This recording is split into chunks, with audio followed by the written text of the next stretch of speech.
News Talk 610 AM and 102.1 FM. KVNU. 5:05 as we now have a mix of clouds and some sunshine outside the KVNU studios, and it looks like the next few days going to be warming up. I'll check that weather forecast on the way in just a minute. We'll feel right in for Bill Walter with the news update this hour, brought to you by UNI Furniture. A 36-year-old Arizona man is headed to prison for traveling to a Logan Park to try and have sex with an officer posing as a teenage girl last summer. Kyle Silva Arcuro was ordered to serve a term of 3 years to life after telling a court yesterday that he had hit rock bottom. Arcuro tearfully expressed remorse for what he did and said that his arrest had tortured his wife and children. He explained how he had lost his dream job working as a civilian contractor for Hill Air Force Base after being arrested. Cache County Deputy Attorney Andrew Crane called Arcuro's actions deplorable. He noted that even though there weren't any victims involved, these types of cases take a heavy toll on investigators. Judge Brian Cannell also said that it was a horrible crime, and he explained that even though Arcuro seemed genuinely remorseful, he was bound by state law to sentence the defendant to prison. Well, coming up, Utah State University receives a $1 million grant to help optimize agriculture water use. I'll get to that on the way in just a minute, as we have a mix of clouds and some sunshine through the rest of the afternoon and into tonight. As temperatures been to 36 for our high today. Tonight we're going to drop to around 24 overnight. Then tomorrow, sunny skies, temperatures in the low 40s, high 40s coming for Saturday, as we'll see sunny skies through the weekend. And looks like we'll be back into the 60s Sunday and into the first of next week. Well, a recent $1 million grant to Utah State University is designed to help fight drought and conserve water in the Colorado River Basin. The funds will be used to invest in what is called Ag Drip, or Ag Water Demonstration, Research, and Implementation Program. Dr. Burdette Barker, an irrigation specialist with USU's College of Engineering and USU Extension, said that this project will help farmers make the best of the water that they have. Sometimes it's hard to really know when to do things like change out your sprinklers, for example. So we help with that. And then the other side is these irrigation management plans that look at irrigation scheduling, but also crop mixes, ultimately that could be used, especially when we're feeling the really tight water crunches. Now, he said there are a lot of farmers making hard decisions about whether they should irrigate a given crop less than it needs or just put less acreage, and asking how they should best use their water. Well, one person died in a single vehicle crash early this morning on northbound I-15 near South Jordan. According to the Highway Patrol, the incident happened about 11,400 south. Authorities said that there was a brief fire, but that was put out quickly. Medical responded. The driver was pronounced dead at the scene. They were the only occupant in the vehicle. Get more on these and other stories at CacheValleyDaily.com. I'm Will Feelwright for KVNU News. My hearing started to go right around the same time my wife started naming off all the upgrades she wanted done on the house. I figured it was selective hearing.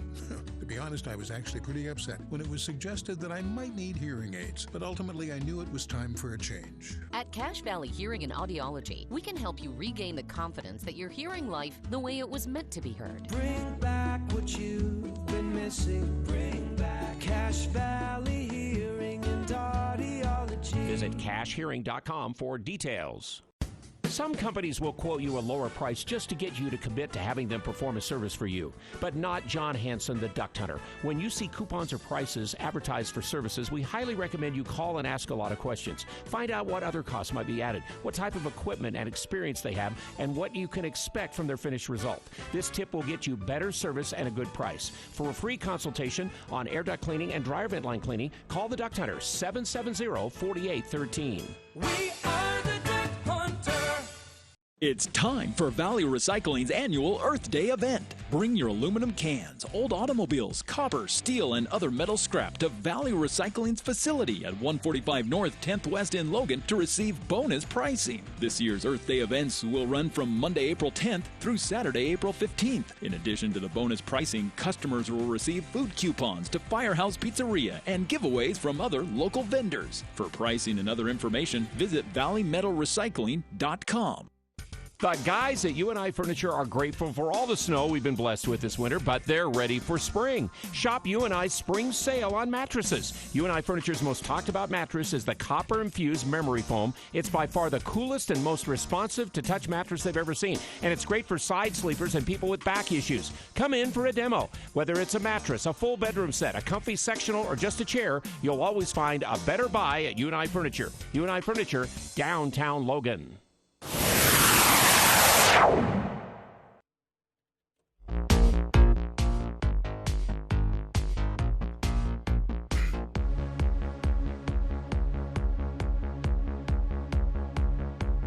Welcome back to KVNU's For the People. We've talked about this a bit the last couple of weeks, but and you may be aware for other reasons, April is National Child Abuse Prevention Month, and there are a lot of different organizations and events throughout Utah shedding light on, what in a perfect world would not be necessary, but unfortunately we don't live in that world. Is in the end valiant work that's being done by organizations right here in Cache Valley. Even awareness is one of the most important tools that can be used to prevent child abuse.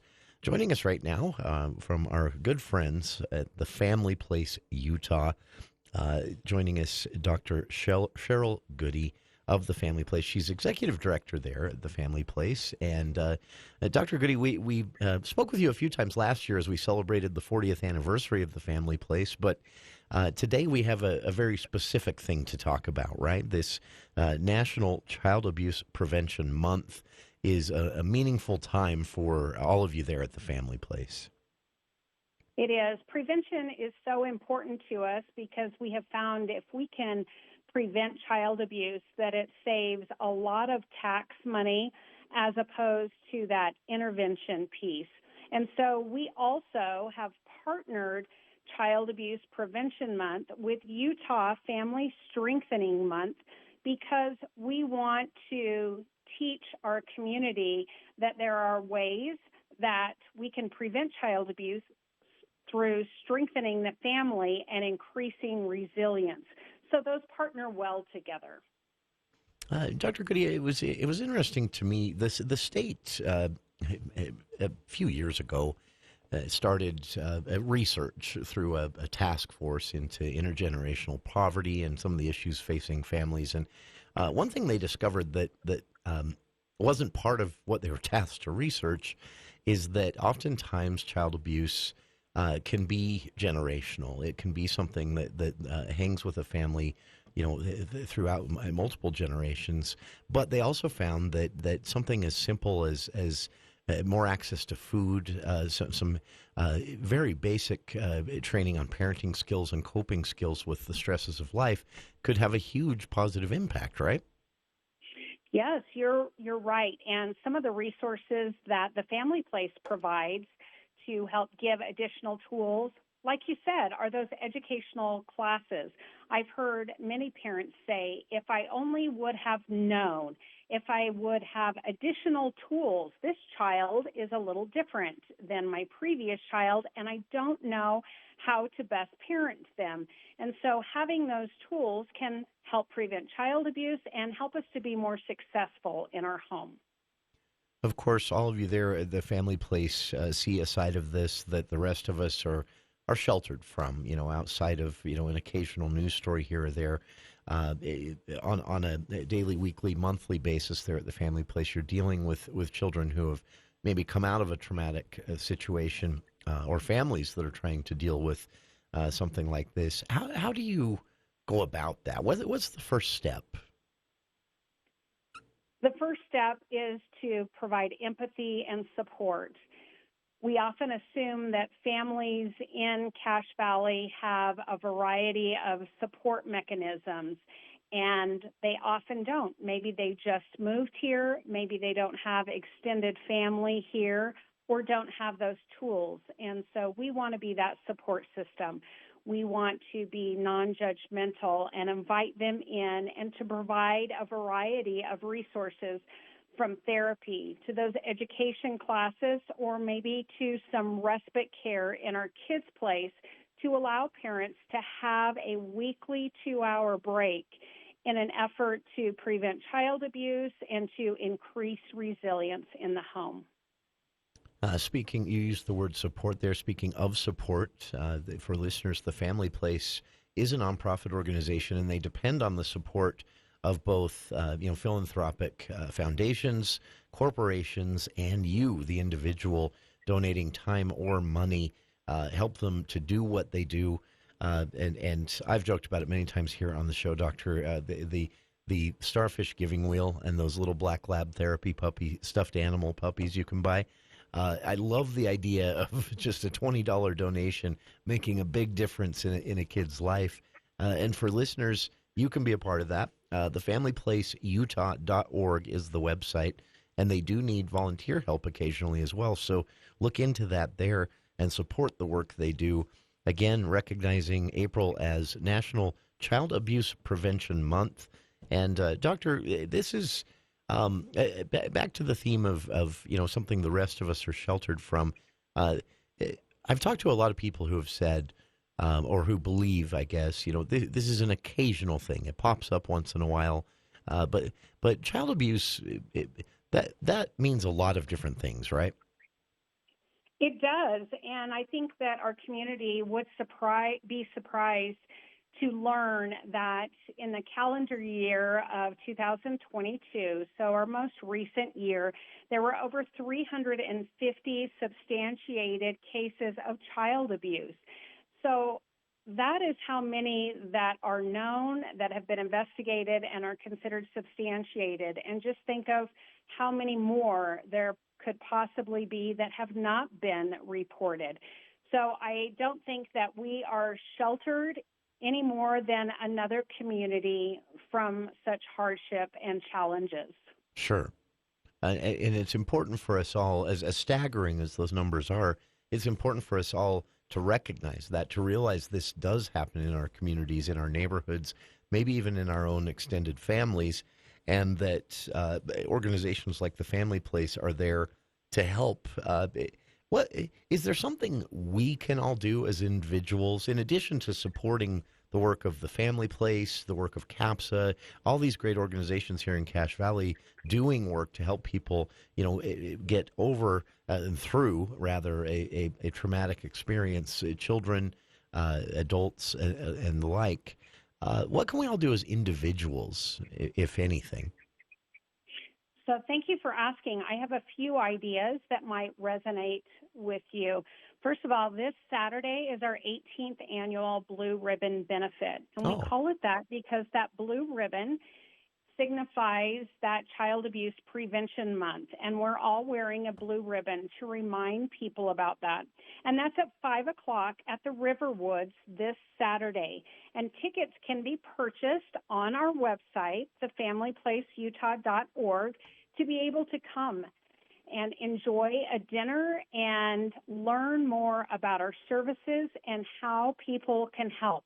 And we can connect there, and we'll even have an auction of some amazing things that have been donated to us so that can help fund us so that we can continue serving the community by strengthening families and protecting children.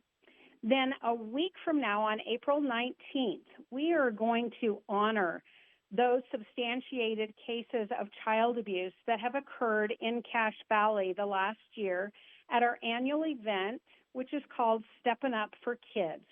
It happens at 4 o'clock on that Wednesday at our historic county courthouse right there on the steps. And sweet little shoes representing each child abuse case will be placed on those stairs. Wow. But we will not only think about child abuse prevention, we will also wrap around and teach families how to be resilient, because we know that resilience can also help prevent child abuse. We have an amazing speaker, Shantae Jackson, that will be with us that day. Her and her two twin boys and her husband were in a tragic car accident in 2021. Wow. And she is going to come and tell about what happened to them, what they did before the accident that increased their resilience, what they did during, and even still afterwards.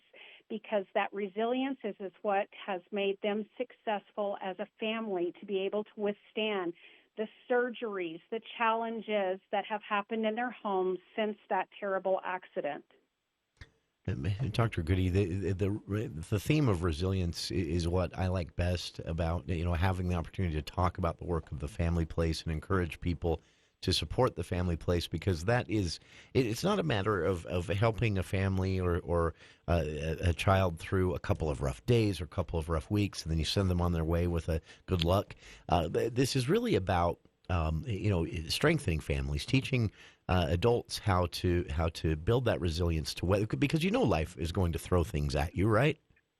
Right, and you hope that it's nothing like the Jackson family went through. But we want to be prepared for those, and we can prepare by being resilient. Sure. And that training is what I would call it for resilience. The Family Place offers comes in a lot of different ways. In addition to the events we've just discussed, the Blue Ribbon Benefit Dinner, 18th annual, by the way, the theme, An Evening Under the Stars at the Riverwoods Conference Center, as Dr. Sheryl Goodey, Executive Director of the Family Place, has mentioned, Saturday, April 15th, and you can purchase tickets at thefamilyplaceutah.org. And then a week later, that event at the historic courthouse as well, a public event to raise awareness, to get attention and open eyes. But on top of that, everything from therapy services, educational services, free services that families can access with no more inconvenience than scheduling yourself into these events when they're scheduled to happen and then showing up. But things that seem smaller as well. Doctor, one of my favorite things that the Family Place does, because I look back on, remembering that look at times when I was a child on my mother's face when I just knew she had hit her last nerve, and it was only Wednesday. And the Family Place offers, I love to highlight this, an opportunity if a parent needs or parents need a date night. Or just a couple of hours where you can leave one child for a couple of hours to maybe hit the dentist appointments and everything else with the other child. That's something you can actually schedule with the Family Place. And that might seem very unrelated to something like preventing child abuse, but it's not, right? No, we know that when that couple relationship is good, that can spill over into the relationship between the parent and child. So we have date night that caregivers can have their children be able to stay at the Family Place for a couple of hours with trained staff that are going to interact with your child, not just put them in front of a video game, but we are going to help them to understand some of the hard behaviors or feelings that they might have also. We also have couples night out, and caregivers, parents can come to that. The children will be watched. The parents will get a free dinner and be able to do an activity together with a group, again, to strengthen that couple relationship. Just important work being done there at the Family Place. Dr. Sheryl Goodey, again, appreciate your time today. And appreciate the work that all of you are doing there at the Family Place. Their website, again, if you want to look into volunteering, donating, learning more about the upcoming Blue Ribbon Benefit Dinner this weekend and more, thefamilyplaceutah.org. And again, we're hosting them here on the show today because they are trying to remind everyone out there, April is National Child Abuse Prevention Month. And there are a lot of things, believe it or not, that we can all do in our personal lives to help, from raising awareness ourselves among our family and peer groups, but also supporting organizations like the Family Place, getting out to their event a week from now at the historic Cache County Courthouse with those shoes.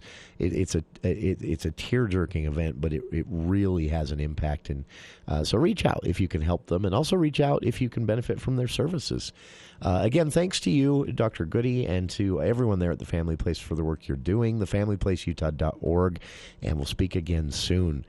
For our listeners, stay tuned. On the other side, we've been trying to spend a lot of time on the upcoming Cache County Republican Party convention this Saturday, and so we've invited a friend of the show to join us, precinct chair who will be running for re-election. Leslie Carpenter will be joining us, and she'll make her best pitch on why, if you're a delegate, your butt better be in some of those seats Saturday morning. Leslie joins us right after this here on KVNU's For the People.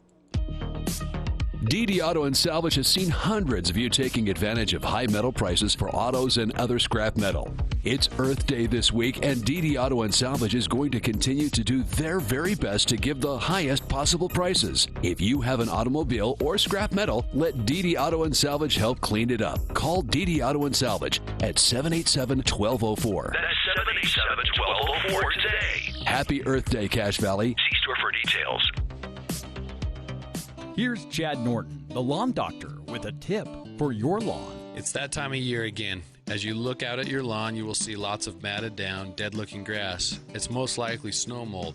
Simply take a leaf rake and give it a good raking to fluff up that old grass. By doing this, the sun will bring it out of dormancy quicker. For more helpful tips for your yard, go to the Lawn Doctor's Cache Valley Facebook page. To schedule lawn services, go to lawndoctorcachevalley.com or call 753-LAWN.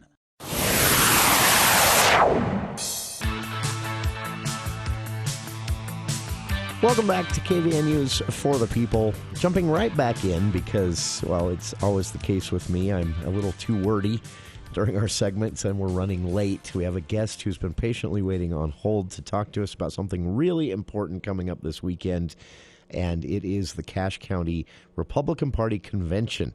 Now, I'm mean about this. I say if you got yourself elected as a delegate, it is your duty and responsibility for whichever party it is to show up at the convention, especially during organizing years. But there's extra inspiration this year. The Cache County Republican Party will be either re-electing incumbent chair Shelley Giddings or electing one of the two challengers, Jeff Cox and Kim Comlin, who we spoke with yesterday on the show.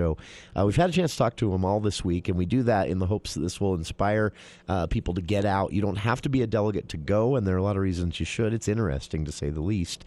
So we're going to do that again today. We reached out to our friend Leslie Carpenter, who we've known for a while here on the show because she's been very involved in legislative items. She has been involved with previous campaigns and Republicans in general here through party work in Cache Valley. And, of course, she is a precinct chair. And that means that because it's an organizing convention, all precinct chairs are up for re-election as well. But, Leslie, appreciate taking some time to join us today. And this is it's a big deal to get out to convention, right, Leslie? Oh, no, did we lose Leslie?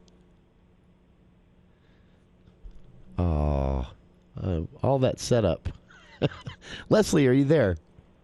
Oh, yep. You able to hear me? I lost you for just 1 second. That's okay, as long as you can hear me. But that was my best job at a setup for all of this for the convention on Saturday. but really, what's fun for us, in having people like you join us here on the show, is that we hope at least it creates some excitement for people to show up, and even if it's a first time, right? And you're an amazing example because there was a first time for you, and you went from that to involvement with the county party, then working on legislative races, and then this year you got to spend some really behind-the-scenes time working with lawmakers on different legislation and more. And that all started because one time, a few years ago, you just decided to show up, right? Right. Yep, that's exactly what happened. I got really tired of complaining and just kind of screaming into the void.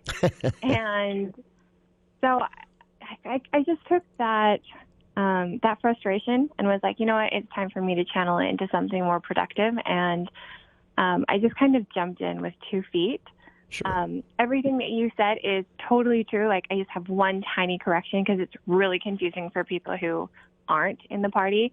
So it's actually a district chair. I'm sorry. So, I said precinct, no, didn't I? You're totally good. Like, it's confusing for people sometimes in the party because there are a lot of different roles and responsibilities.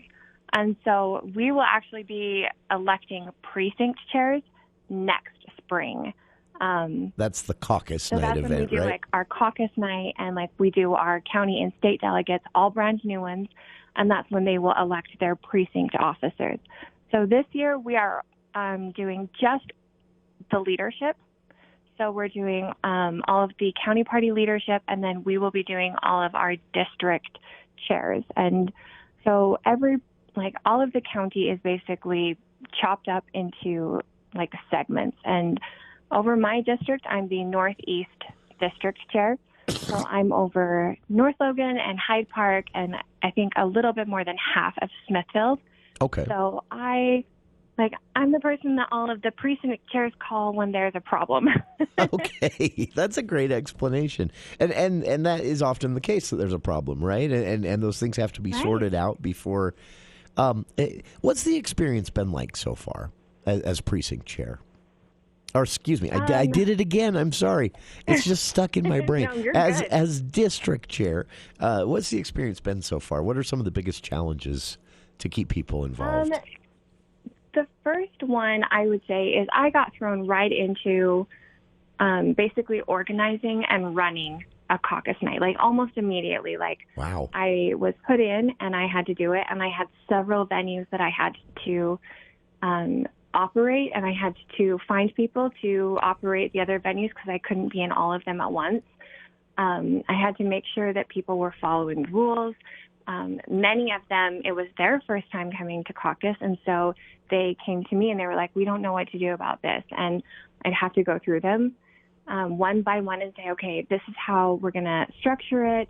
You have to sometimes give a little bit of encouragement because people, they hear, oh, I have to campaign to be a delegate. And you just have to reassure them and say, no, it's not the same as a race that you're seeing a politician run. You're Sure. just standing up and giving kind of a 2-3 minute speech of why you want to be involved, the passion that you feel, and just go from there. It's not as intimidating as it sounds. So that was my very first challenge that I felt really overwhelmed with, but it ended up going really well, and I was very pleased. We have some incredible precinct officers in my district. They've been phenomenal to work with. But I would say, it's just really hard trying to make everybody's schedules match up because we are involved in so much. I don't think people understand how much the executive committee, and that's all of the district chairs, their vice chairs, party leadership like Shelley and Natalie and Pam and John, we all make up the executive committee. So I don't think people understand how much work we're actually doing behind the scenes, and it takes an exorbitant amount of effort trying to find volunteers to make it come together. I can imagine. And it's also, I say this jokingly, I'm sure for all of you there within party leadership, it's not a joke at all, but these are the things that people get the most angry about if they go wrong, right? Yeah. Because we get all the blame and very little of the credit. That's right. This is so with that in mind, we've talked earlier, Leslie, in the week about, the chair race. You've got the incumbent, Shelley Giddings, and then two challengers this go around. Both Jeff and Kim were on the show as well. But then there will be, organizational decisions made on Saturday that delegates get to vote on. And then, of course, all of you, district chairs, up for re-election as well. Other party leadership positions, treasurers, vice chairs, things like that. So it's an important day. But with all that in mind and your experience so far in mind, what makes you throw your hat in the ring again and say, okay, I'll do this. I'll do this another couple of years. My husband is like, why are we adding another thing to your already full plate? But I think one of them is I genuinely love this kind of stuff. And so it doesn't feel like it's a huge sacrifice on one hand, but it is a sacrifice because I have 2 little kids. Sure. And so it does take time away from spending with them. And my husband and I have had this conversation a lot especially when I was considering, like, am I going to do this again? And, like, I come from a long line of people who serve their community. Like, both of my grandparents, they were on their city councils. My grandmother and my great-grandmother basically founded and created Wellsville's Founders Day musical parade that's still running. All of my parents and my grandparents, they've all served in leadership positions in their church. And so I guess I've just always been taught that sometimes you do make personal sacrifices with your family and your personal time to advance causes that you really believe in and that you love. Sure. And so I love spending time with my family. I love spending time with my friends. And so even those that kind of take the hit, I also really love our community. And I want to do what I can to be part of creating like that goodness that I had growing up here. Sure. So I think that's probably one of the main reasons. The other reason is the more involved I've gotten into politics, the more I realize the value of having like seniority. And I know that that sounds strange because I'm not a fan of politicians who stay in power for like 20, 30, 40 years either. Sure. However, it's so complicated and a lot of things move so slowly that it does take multiple years to advance something. You saw it. So if we are... go ahead. You got to experience that a little bit during the legislative session, right? As a district chair, you got to work with Cache Valley Republicans as they're down there speaking for Cache Valley during the session, up against all the Utah County Republicans, all the and you got to see how important that relationship building experience is, right? Well, I actually worked down at the session. Like, I was employed by a man that I've known for a really long time, and he was like, why don't you come and work for me? And so you got to see the whole thing. I didn't go wow. down there in like the capacity for like the county, but I went down there just to learn like all of the ins and outs, and Sure. that is one thing that I saw a lot, like where legislation, some of it has been worked on for literally years, and it takes a long time to get it right. And so when we have people coming in and they're like, no, we should get rid of everybody who's been in there for a year or two. We need new blood. I love the passion, and I understand what they're going for, but it does put a halt in all of those projects that were previously being worked on, Sure. Like, well, they other have parts to of start all over again. Other communities, just steamroll ahead. We've seen it happen. Cache Valley has been forgotten in UDOT priority 100%. planning and things like that. And Leslie, what would you say? So for someone who's sitting here now listening and they're thinking, okay, this is intriguing to me, hearing about Leslie's experience as district chair, the convention this Saturday and everything that will be involved in that. Maybe I want to come and check it out and then maybe consider in the future being a delegate or being there on caucus night next spring to be to run as a whatever they decide to. But it's a time commitment. What would you say to them? What got you out to your first official meeting to check it out? As I think that's what we all tell ourselves in our head, right? We're just going to go check it out. And then you get roped into it. You're like, hey, I kind of like this. And then you catch the bug, and But what would you say to people that are kind of on the fence to get them to show up Saturday at the convention? I think just grab a friend. Like, everything is easier and less intimidating when you have somebody to come with you. It's going to be kind of a long day, but we're going to have food in the morning, and in the mornings, like, we're going to have a candidate meet and greet.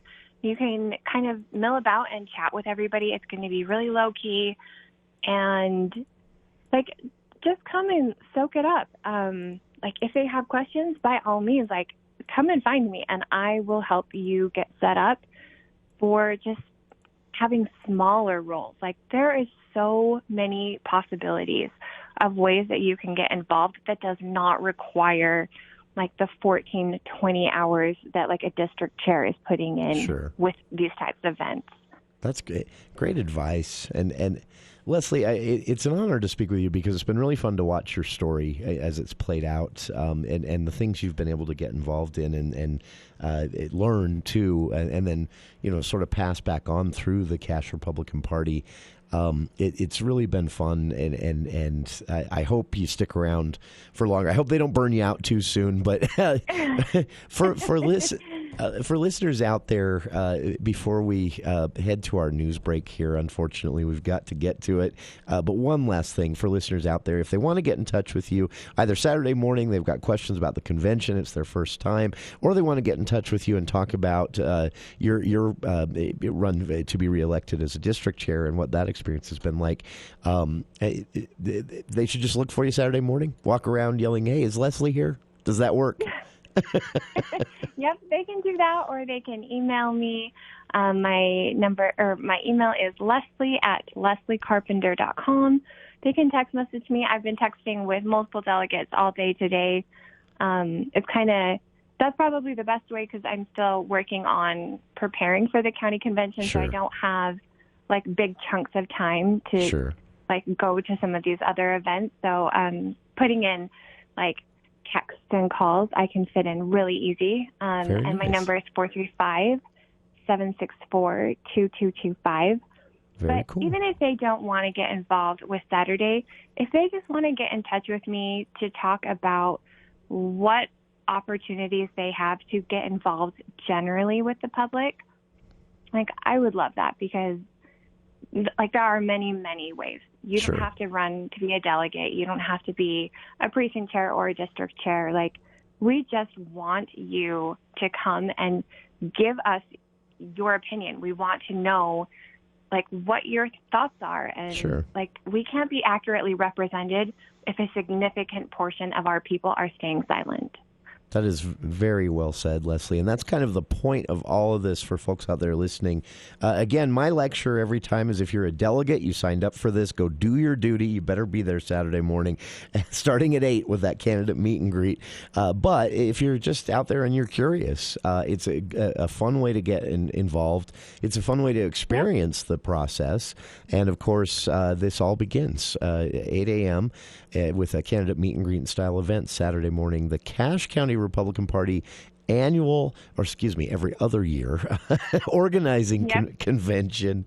Leslie, We'll have another really big one next year. Yeah, and that one's going to be fireworks. the nominating convention is, that's going to be fun.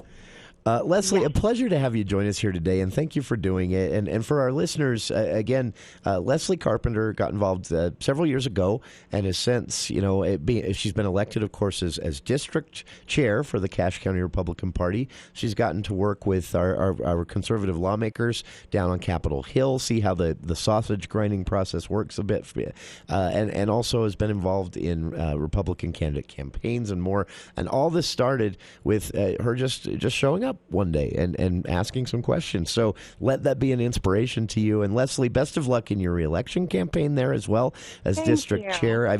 I know you've got a good reputation, so I'm not worried about you at all. And we'll speak again soon. Okay, I hope so. Thanks for letting me come on. Oh, appreciate it. And I hope that inspires some of you to get out there and be a part of this. And stay tuned. More For the People right after the news with KVNU's Bill Walter.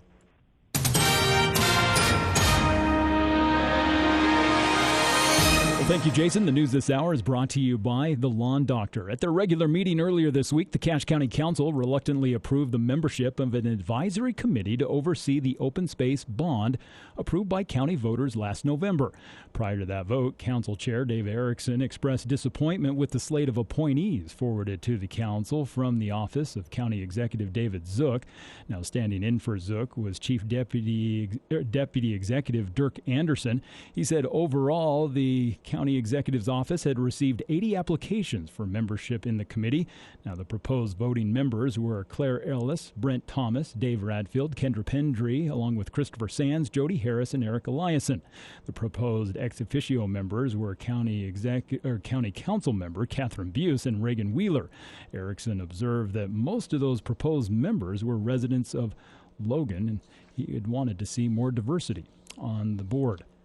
And while Major League Baseball has no current plans to add teams, the family that used to own the NBA's Utah Jazz say they want an expansion franchise in Utah.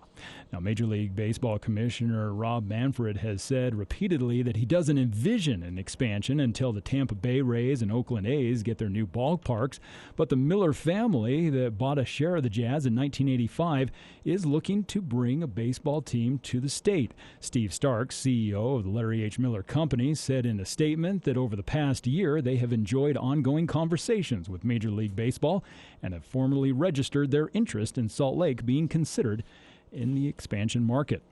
And finally, a woman believed to be one of the 20 wives of a polygamous sect leader jailed in Arizona faces federal charges now for allegedly sending threatening emails to child welfare workers in a bid to get her 2 daughters released from state foster care. The indictment of Josephine Barlow Bistline marks now the 4th woman associated with self-declared prophet Samuel Bateman to face federal charges. 3 of Bateman's wives were previously charged with kidnapping, impeding foreseeable prosecution after 8 girls associated with the sect had fled from foster care. Authorities say the Bistline had told a case manager in the Arizona Department of Child Safety that she would end up in prison and that she would have to live on a ventilator and people would have to help her breathe and clean up after herself. Well, that weather forecast calling for a mix of clouds through the rest of the evening as we've been in the mid-30s today for our high. Tonight we'll drop into the mid-20s overnight. Tomorrow headed towards the 40s again and then 60s coming for the second half of the weekend.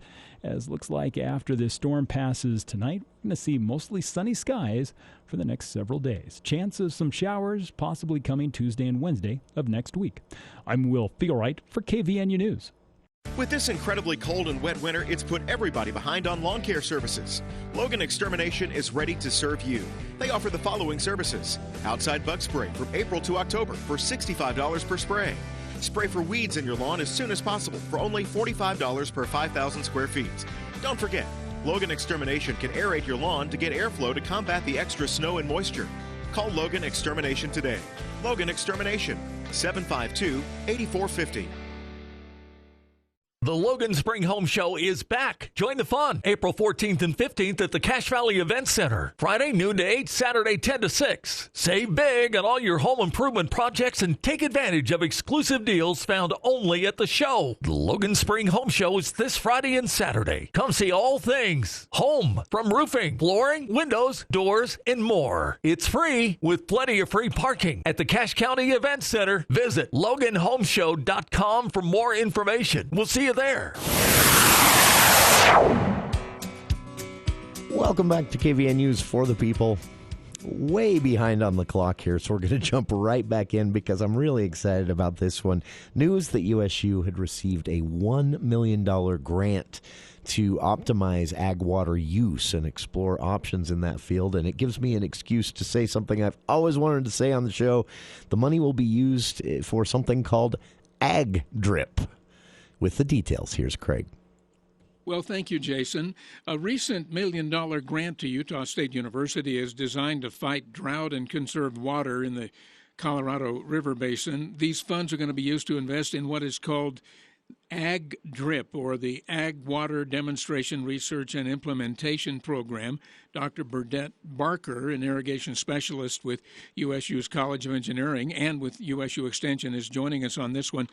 Dr. Barker, this project, I'm told, begins this spring, now that we have spring, by the way, and as I understand it, it's going to give farmers resources to do what farmers always are trying to do, and that is make the best of what water they have, right? Yeah, that's absolutely right. So tell us a little bit about it.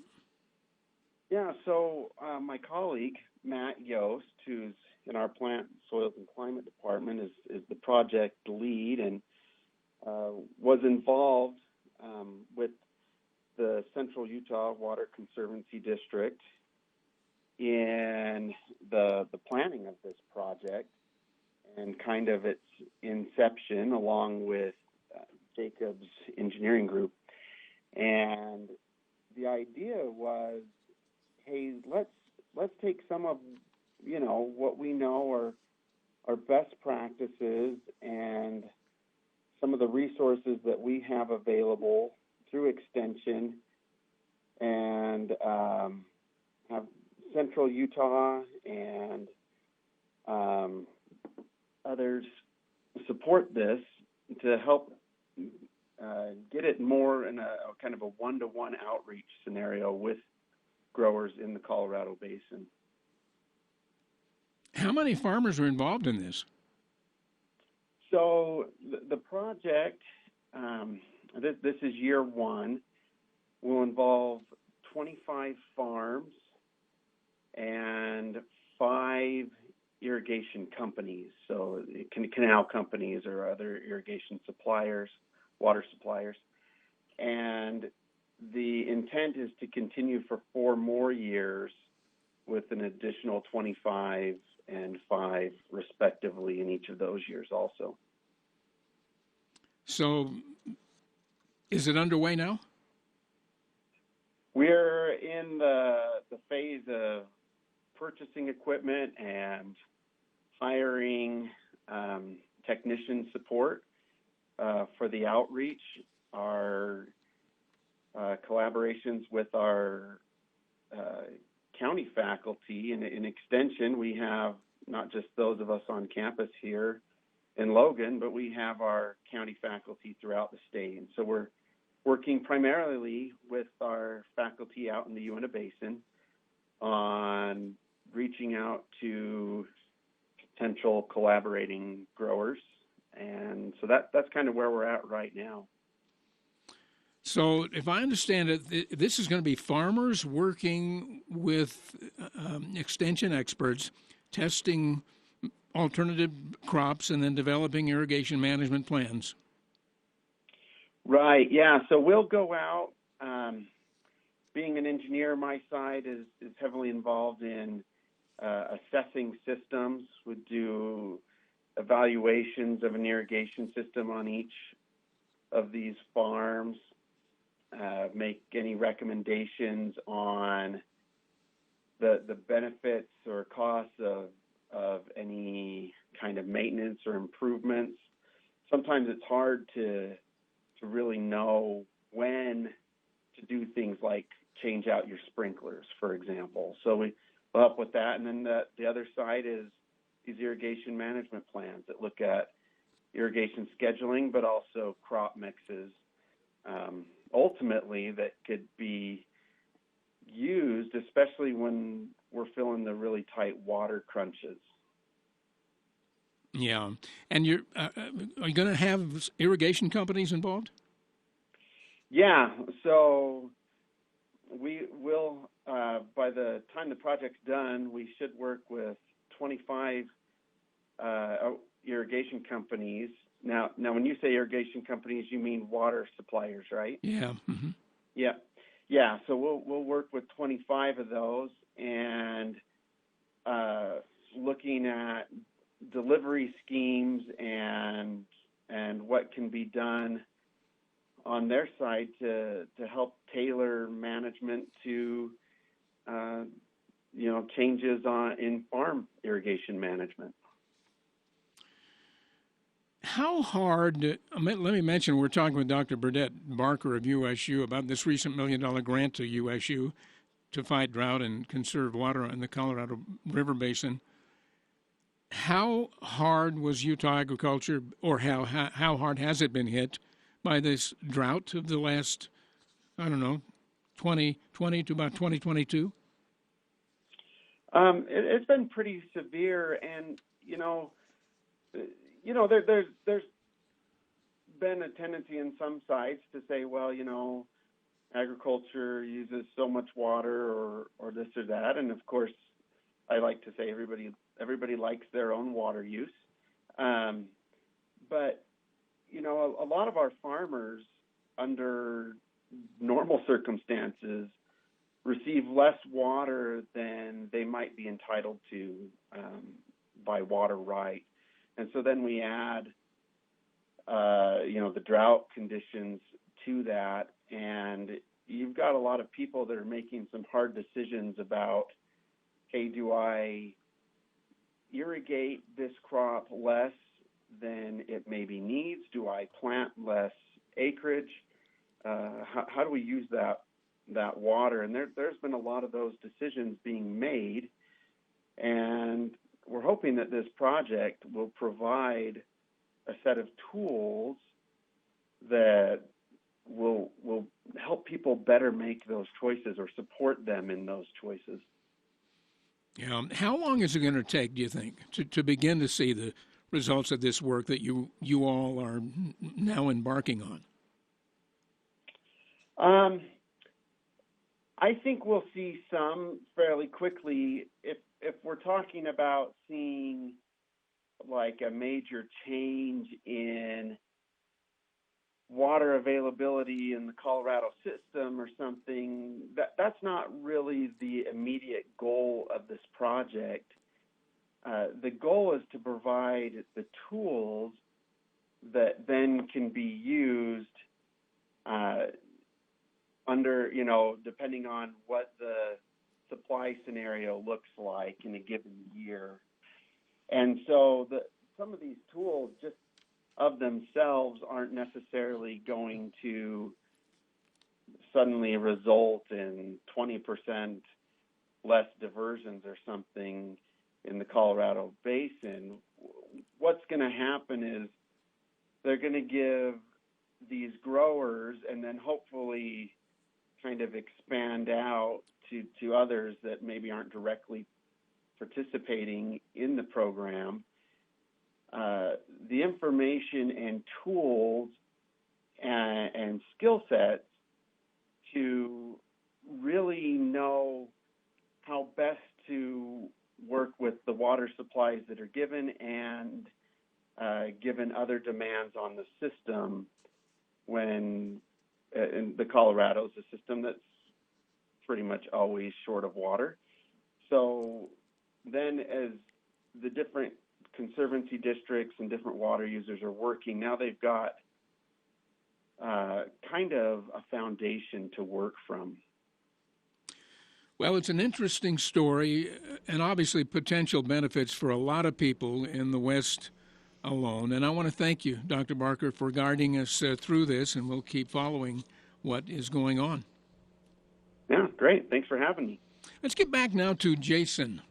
Thanks, Craig and Dr. Barker. This is one that we're going to be talking about a lot. Agricultural water use, even in the upcoming legislative session next year, going to be a big topic. We'll be back right after this.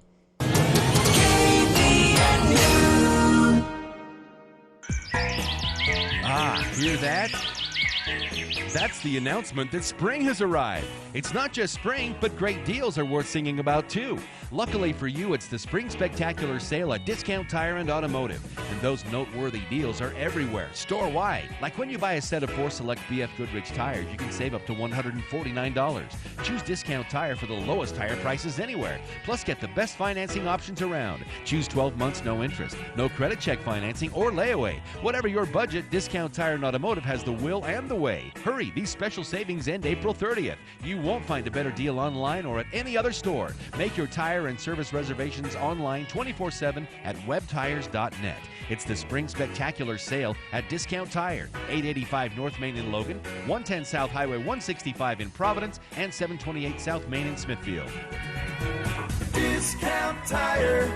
So much more than a tire store. You think you're tired of winter? Think about your plants and trees. They've been breaking their backs all winter, literally. But don't fear. All Tree Care is here. Nobody is more ready for spring than these guys. In fact, now is the best time to call and have your trees and shrubs trimmed and shaped before the leaves pop out. Plus, Hull Tree Care is offering 15% off every tree trimming service. Call 760-6587. Don't wait. They get busy fast. 760-6587. Hull Tree Care. That's Hull Tree Care. Hello, I'd like to vote for president, governor, and anything that will take money away from our parks and libraries.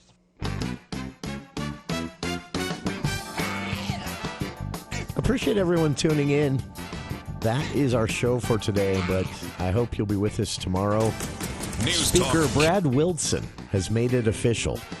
He's jumping in the United States Senate race. Also, a special movie show with a lot of catching up to do and more. That's tomorrow on For the People. And I hope you'll be with us. This Senate race, by the way, with Speaker Brad Wilson, it's going to be wild because Romney, I think, with Wilson saying he's in, I think Romney's in at this point. And we still haven't heard from Attorney General Sean Reyes. He might be in too. But it is official. Romney has a primary challenger in Republican House Speaker Brad Wilson. Whew. 2024 could be pretty exciting. Lit, as the kids say. Please be with us. We'll talk about that tomorrow on the show. An audit of the county that didn't look so great as far as some bookkeeping practices. And, of course, the movie show with Andy Morgan. That's all tomorrow on For the People.